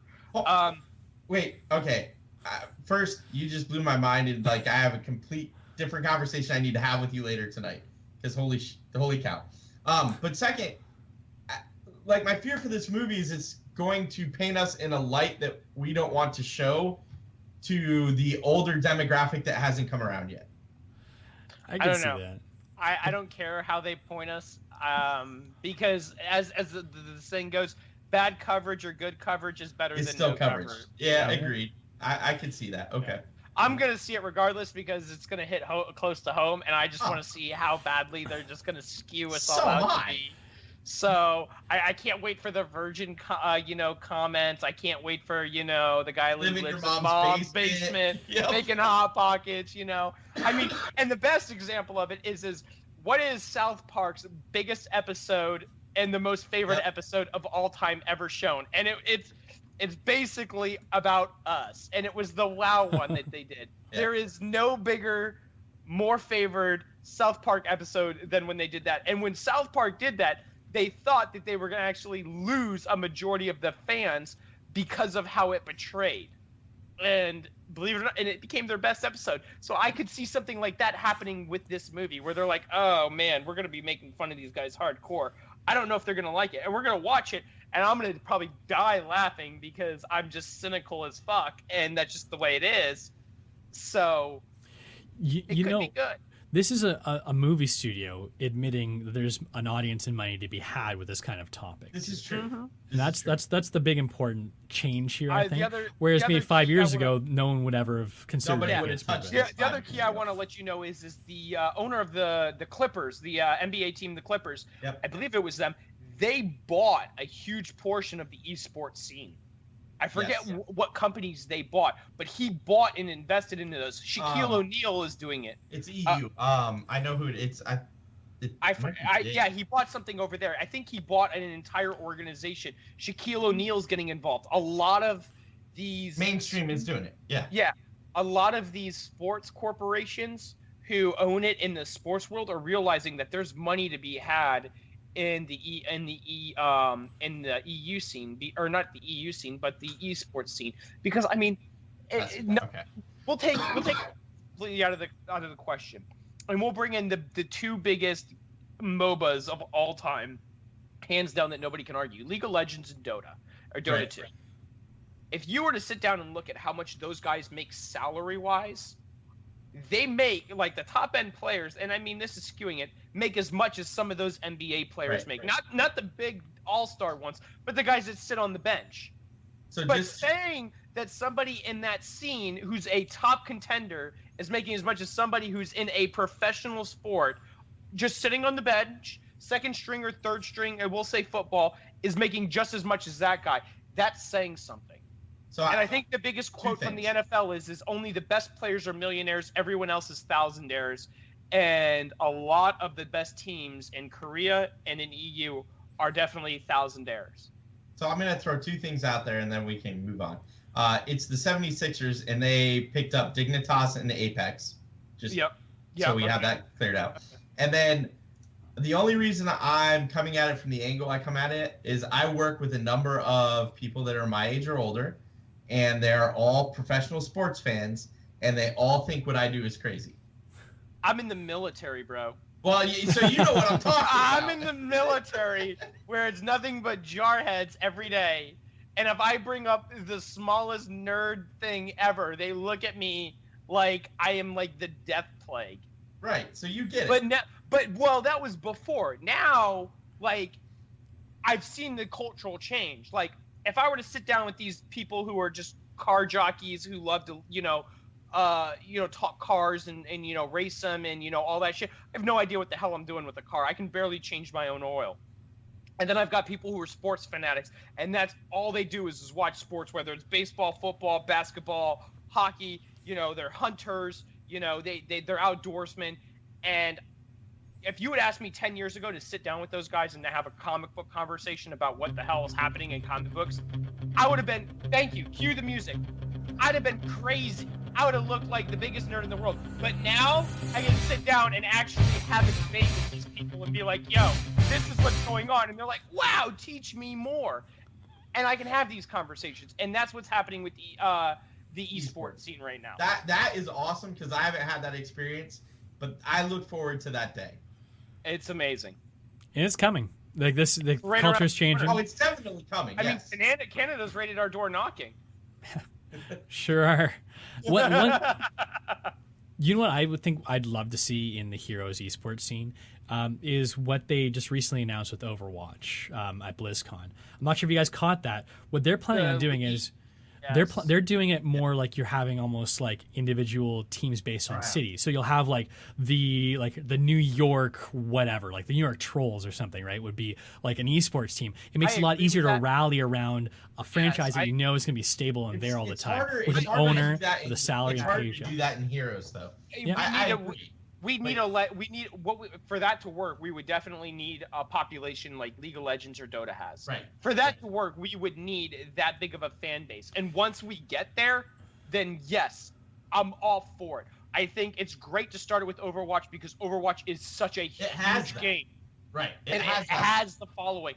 And I think it's the biggest game out for shooters or for first person shooters out right now. And and the game's growing huge. Right. And so I think it's great to start with Overwatch and see where it goes from there. And if it's great with them, branch it out to here. And we're doing something like that. We're doing it on a smaller scale, and it's the HGC scene. Right. And I think that's a great way to start with us because now instead of just watching my favorite teams play when there's a regional event or the NA regional qualifiers and the the summer world or the quarterly finals, as I call them, the world finals, and BlizzCon, I can now watch my teams all year round play against every division and see the meta. And it's great because now I don't have to. I mean, I know the games are going to be played at all weird times and everything, but it's going to be a constant thing of where I can watch these teams that are supposed to be the top teams in the world play. Once our fan base grows to where we are like League of Legends or Overwatch, I would love to see city teams wide come up. And I guarantee you that's going to help. I guarantee you're going to see a lot of sponsors start popping up for Overwatch, and the esports is going to grow huge through Overwatch. I think Blizzard is making a lot of smart moves with the esports scene right now. Agreed. Well, it's growing in leaps and bounds, and it just makes sense to have it regional based. I mean, this is a proven model with traditional sports, quote unquote. It just makes it easier to follow a team. You grow up in and around a major urban center, they have a sports franchise, they're likely going to be the team that you're rooting for. You know that team is probably going to be there. Like, let's say, like I grew up around Toronto, so if it's like the Toronto Maple Leafs, for instance, I'm a Toronto Maple Leafs fan for life. I know they're going to be around. I don't know if Dignitas, Fnatic, if they're going to be around next year. Like, I started following, Cloud9 after that. I was like, okay, this is my team. I like them. Like, they got Dunk. I like Dunk. I like their whole kind of culture. They're North American team. They won BlizzCon. Maybe they're not going to be good in the future, but look, they blew themselves up and they're gone. Maybe they'll be back later, but a whole different roster. It's hard to kind of hold on to that and gather a following, gather like that kind of fandom, that fan base, if you're just going to be cycling in and out. Yeah, which is awesome. But still, I think having regional based teams, like even if you're not physically there, it's just something your local fan bases can kind of rally around. And I don't think it's necessarily there's not enough. I'm gonna interject you real quick. Yep. The one thing I do want to see with these leagues though is I don't want these leagues to be either short or too long, and I only want it to be kind of like all the other professional sports where like they have their set time that they play. Like, we'll say like the fall time is football, the winter is hockey and NBA, the summers and the spring is soccer and baseball.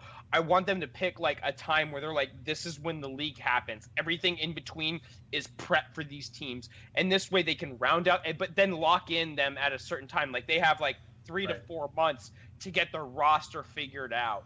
And then from there they can go in, and then they're locked in for the league during this season and do it like that. I think that would be amazing because then I know what I'm watching only comes once in a year. I can only watch this season once a year, and I can only and that would be amazing because then it's gonna feel like a real sport to me because I'm a big sports fan myself. Yep. We lost Shiz again. It seems like the internet's having a lot of fun today. You know what? Maybe this is a good place to kind of segue into the next section because we're taking forever. I think we're gonna have to bump the Hots debate again. It's kind of like our Matt Damon. Sorry, Matt, we're gonna have to cut you at the end of the show here, right? But yeah, I mean, Shiz is back, so you can carry on your rant there. No, we're gonna do this. So debate. passionate about our community, whether it's esports, whether it's PTR, whether it's patches and balance, like. That's why we're here. Yeah. Okay, so quickly, we'll talk about the patch notes quickly because we're going to cover this next week. All I really want to talk about is Ragnaros because he's obviously new in the PTR now. I had some chance to play with him, and I love the way Ragnaros plays. He's a lot of fun. So if you haven't had a chance to try him out in the PTR and tune in the next episode where we're going to go into him in a lot more detail because he'll be live by then. I'm assuming he's coming out next Tuesday. Have you guys had much of a chance to play with or against Ragnaros in the PTR? I hate playing against Ragnaros. Well, you're gonna be OP right now. You're gonna be playing against a lot of Ragnaros, that's for sure, in the coming weeks. As soon as because he's fun to play. He's the new Sylvanas. Well, it's great in that lava wave. A lot of people forget, don't see it coming, and it does a lot of damage. That does so much. That's why I said he's the new Sylvanas. Yeah, he's got a lot of neat things you can do. Even the interrupt potential of grabbing a base or a fort near like an objective, like a tribute or something. The range on that's huge, so you can sit there and you can you grab an enemy's base and then push with it? Yeah, that's as long as it's destroyed. It's just too good. Yeah. Well, we'll have to see how his balance shakes out, but he's a lot of fun. So, again, we'll be talking about him next week, along with the reworks that have been coming out. Rhaegar's had a rework to increase his damage. Artanis has been changed to be more of a solo laner and playmaker with that crazy Void Prism change that he's got in the middle of his dash. Who knows if it's successful or not? Shiz has got his opinions about that. We'll talk about them next week. Dehaka, they're trying to make him more of a solo tank. They give him some more survivability talents. So, yeah, well, again, we'll have to talk about it more details next week. Don't want to spoil too much of it. Chromie has had a slight change. Her talents are now 2 levels early in the PTR. And Diablo, Liquid's really happy about his increased survivability, too. Yes. So we'll have to see if Diablo... not Dehaka. Diablo is the sleeper, people. Diablo is the sleeper. Diablo variant. As soon as this patch goes live, it's a thing. Okay.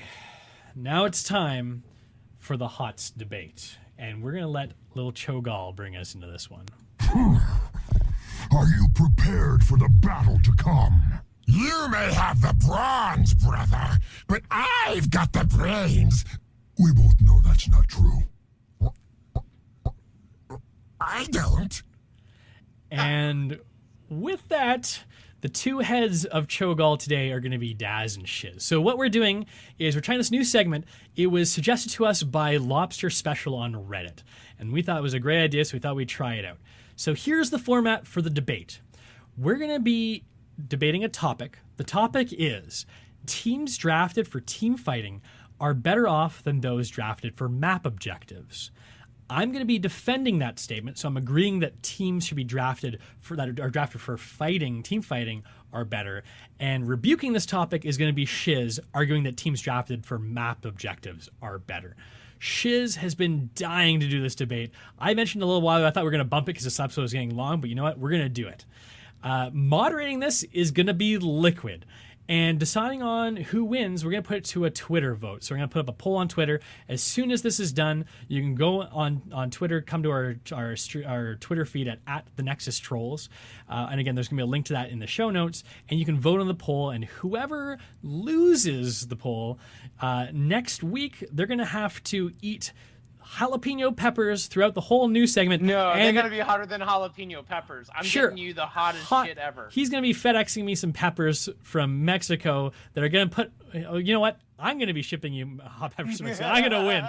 I don't want to start off with you assuming there. You already know how this is going down. But, ladies and gentlemen... It's tough to moderate if you already know who wins. Next week is our PTR patch drop week with Ragnaros. So we've got a lot of news. So there's going to be a lot of peppers in that bowl in front of Shiz.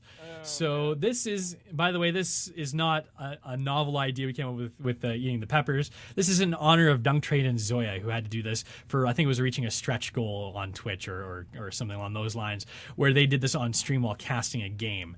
And it was pretty hilarious, one of Shiz's favorite videos, and we're going to be honoring them by doing the same kind of, like, whatever you want to call it, penalty in this case. So the format for this, the defense, that's me. I'm going to get 2 minutes to argue my point. Shiz is going to get 3 minutes to argue his point and rebuke my points. Then I'm going to do a 1 minute rebuttal as well. After that, the moderator, Liqiud, is going to be asking both of us a question, starting with me and then Shiz. Just kind of follow-up questions. We're going to have about a minute to talk about those. And then there's the closing arguments, 30 seconds to kind of sum up your case. And that goes from defense to first. So I'll start with that. Then Shiz gets to close the show. And each side gets one audible. So me and Shiz can throw an audible whenever we'd like to interrupt the speaker for up to 10 seconds. So, Liqiud, do you have your timer ready? Because you're going to have to start timing these. I do. I am ready to go. Okay, so I get to start this. And I have not debated since grade 7, which was a long, long time ago. We'll have to see if this segment works. If it does do well, we're going to make it a regular segment. So, fingers crossed, we can hold this. We can make it a good segment. Ready on the clock there, Liqiud? Yep. Okay, I'm going to get started. So, what I want to say first is I feel sorry for Shiz for having to debate against me here, because there's really only one true answer to this question, or this topic. Teams drafted for team fighting are better off than those drafted for map objectives. That's a simple fact. There's no debating this. I don't even see what Shiz is going to say here that could possibly sway any of your minds, because generally there's two ways that you can win at Heroes. That's team fighting, wiping the other team post 20. Everyone knows you go core as soon as that happens. Or objectives, right? You have objective-based objectives that can push to win the core as well. So what I say is team fights trump everything here, because if you can team fight effectively at an objective or before an objective, I know, and Shiz, you know this too, you'll never go to, say, a tribute at Cursed Hollow if you're down a man. If you've drafted properly for team fighting, you can go into that objective having the one there. I'm gonna audible right there. Go ahead and use your audible. You do go in. We'll say Cursed Hollow, 5v4 situation. You're down a man, right? You just said that. My other guy's split pushing on the other side of the map with a Dahaka, right wing. That was your 10 seconds, sir. 10 so, seconds. As I was saying, you do not go in if you're down a man. That's when you give it, or in a very dire situation, you go in to contest the objective because you're about to lose the game. Why are you about to lose the game? Because you lost in the team fights. What happens at objectives? Team fights. Even when you're trying to burn down the objective. Say like a Battlefield of Eternity. If you go in, everyone does a little defense thing. As soon as someone gets the one man advantage, 2 man advantage, that's when you go burn the Immortal down and take it. You don't necessarily even need to take your Sylvanas, for instance. I know Shiz is going to come back and say, well, what about Sylvanas? You know what? Sylvanas is great if you get the objective. How do you get the objective? By winning the team fight. You don't want to decrease your chances of winning that team fight by compromising in a way that you're going to potentially do well if you get the objective. You need to make sure that you get the objective by winning those team fights in every situation, every map. Okay, go ahead, Shiz. You got your 3 minutes. I can't wait to tear you up. All right, every map you're always drafting for the objective. Cursed Hollow, you're taking globals, you're taking people who can win bosses and push them off. Falstad, Tyrael, all of those are objective based. You're going to poke them out. Abathur, anybody who can split push and you can delay an objective, that is exactly what you're drafting for on all of those maps. Anyone who says that they're going for somebody who's never going for the team fight is completely wrong. You always want somebody who's always strong for pushing the objective, stalling the objective to further your team strategy, okay?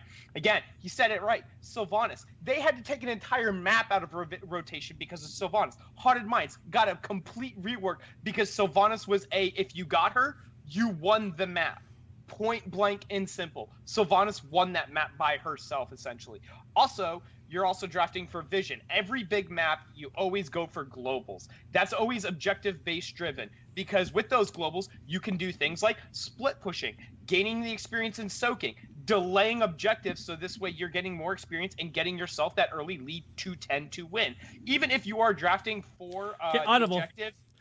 Go ahead. I gotta say quickly, just going for globals and trying to get lane soak, that's not talking about objective-based fighting here. That's not drafting for the objective. That's drafting for like a lane. It's a completely different subject here.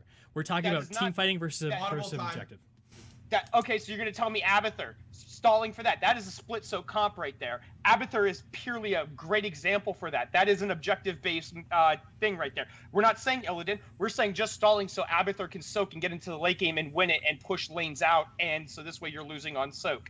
Another thing, the split pushing. And then with getting the experience lead, making sure that you can snowball maps. And if you are objective-based, you can snowball maps. If you can go objective and secure a lot more gems, we'll say Tomb of the Spider Queen. Asmodan is great for that. He is purely objective based on that. You don't even go in and fight. You just soak the lanes, get them damage, do damage, stop them from turning in, secure your turn-ins, push lanes out. There's a reason why Zool's so strong. Sylvanas is so strong. Alarak, every comp needs a solo laner because they can push people out of the lanes and hold the lane on their own and push people out. That's all objective-based driven right there. Split pushing. Another big example is Zool. Like I said, Zool wins maps by himself. Another objective is the Immortals, Infernal Shrines. You always go for wave clear on that. You always go for the split soak. You always go Sylvanas, Kerrigan. There's a reason these people are so strong on these maps. Even Sonya, they win the maps by themselves because they're so strong at the objective. They enhance, yes. Do they enhance the team fighting? Yes, but that's because of the objective that they're able to thrive in and what makes them so strong. Another map. You said team fighting wins you objectives. What about Blackheart's Bay? You can ignore team fighting altogether, go around and split soak, jungle, and make sure that your team has to defend the turn-in because you're stacking gems on one person, so they're forced to wait at the turn-in. And make sure that they get. Sorry, that's time. So Shiz is talking about specialists here, and one thing that there was actually quite a big Reddit post recently put by I can't remember who it was, but it was one of the top players in the Masters. I think he reached #1 Grandmaster last season. He was saying that something like Asmo is a noob trap. If you're trying to push as Asmo or push as Azul, if you're a competent player, Stray. you'll be able to rotate. Yeah, it was Stray. We'll be able to rotate in, and you can. And a competent player, a competent team can counter those. So I'd argue that Asmo and Zul stalling out, trying to soak XP while your team does the objective. First off, that's not really drafting for the objective. That's drafting to avoid the objective. You already use your audible. Kerrigan is a team fighter, sir. Yes, there are a lot of team fighters that are great at objectives too. I'm not saying you ignore the map objective. I'm making sure that you don't compromise on drafting for map. You don't compromise your team fight potential by going for map objectives. Blackheart turn-in. How many times have you seen that poor Li Ming coming with 24 coins? You gank her at the turn, you get all her coins because you had a competent team fight, and you do the turn in there. The game is one of those turns as well, sir. All right, that'll be time. Wait, no. You don't get to talk. That's fine. Get to talk. No, that's fine. This is Liquid's follow-up questions. Liquid, go ahead. All right. So two things. I'm gonna ask you a question in a minute, but first of all, Shiz, you have to be quiet during your turn. I got to do my moderator duty, man. You got to be quiet when it's not your turn. Okay. Let's see. Who am I asking first? I'm asking the defense first. Okay. So I'm actually going to ask you both the same question because Shiz kind of stole my thunder a little bit thinking about this debate, and that is Blackheart's Bay. I think Blackheart's Bay is the greatest example of where drafting for the objective is more important than the team. However, the point that Daz started to make as he ran out of time is a valid point with Li Ming going in with the 24 coins. So I want to give you both 30 seconds to tell me why Blackheart's Bay and the way you're looking at it is the correct way. And we'll start with Daz. Go. It's a turn. You can get as many coins as you want. If you can't turn those in, you're not going to get the turn in to get the cannon to fire, right? How many times do you have? It's at least once a game. You're going to have that turning point right around the turn in, that team fight where whoever wins that team fight gets all the coins, they get the turn in, and it snowballs from there. You don't necessarily have to have all the junglers. You just have to be able to win that initial fight. As we all know, Blackheart's Bay is one of the most snowballing maps there is, and that's as simple as it is. That's the way it works. It always comes down to team fighting and not necessarily map objectives. Okay, that was 30 seconds. Go. Yeah, I know.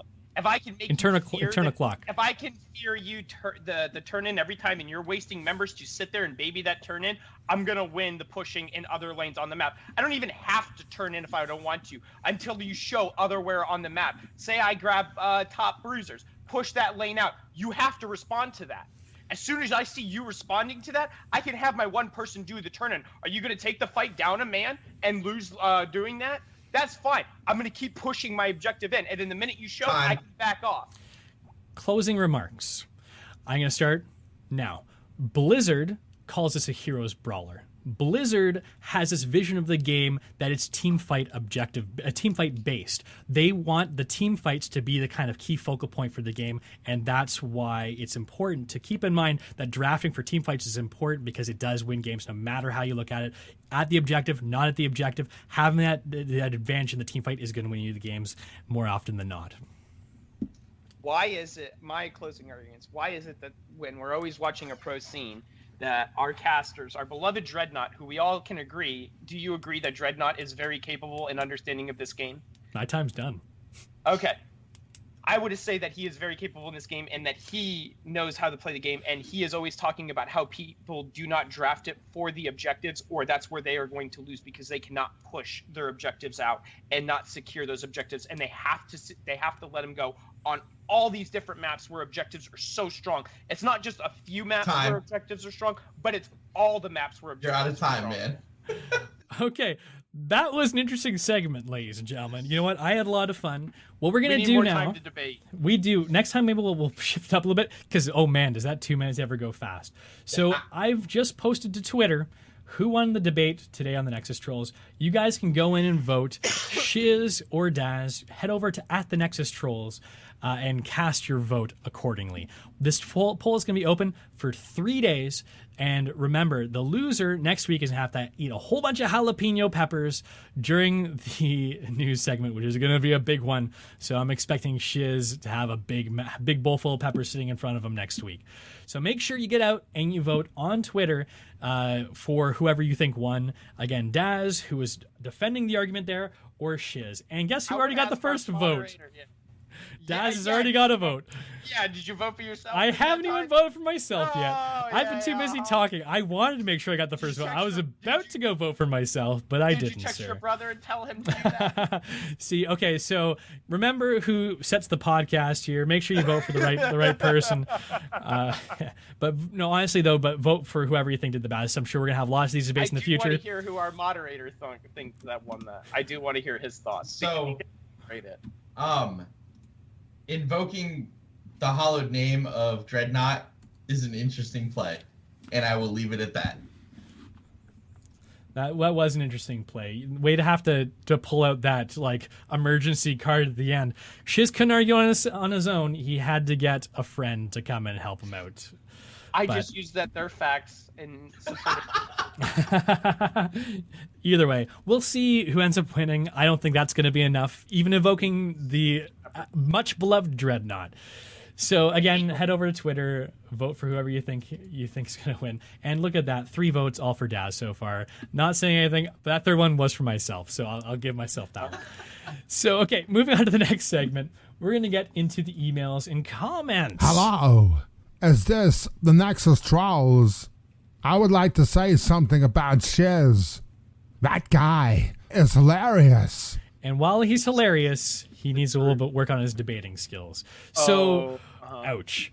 So we had an iTunes review pop in. This is actually from a couple weeks ago, but it went under the radar. This was in the US iTunes store, and it was complimenting Shiz. It was by Greco ISU. The subject was, "Love the breakdown!" ! I love how you guys broke down Vala. That's very helpful to those of us trying to improve. Keep it up. Lots of exclamation marks. And he says, love how you guys broke down Vala. But we all know that was all Shiz. So giving credit where credit is due. Well done, Shiz, for getting us an iTunes review. And a 5-star one at that. Greco ISU clearly wasn't sitting in a van after driving for 6 hours. Yes, we will never stop making fun of Liqiud for sitting in the parking lot, yawning up a storm during Shiz's little tirade there a few episodes ago. Anyhow, that's going to do it for the show. We've had a long one. For those of you that are watching live, this is going to be broken into two segments because we had a little bit of a technical malfunction in the bit. For those of you listening to the audio, you won't even notice because I'll just edit it out.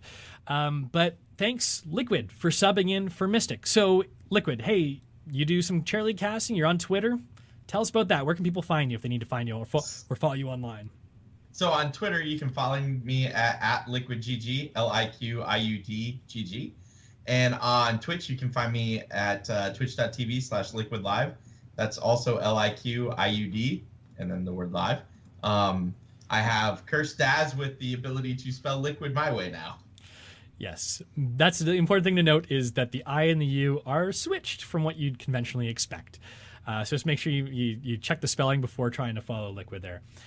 So thanks, everybody, for listening to the Nexus Trolls, a Heroes of the Storm podcast.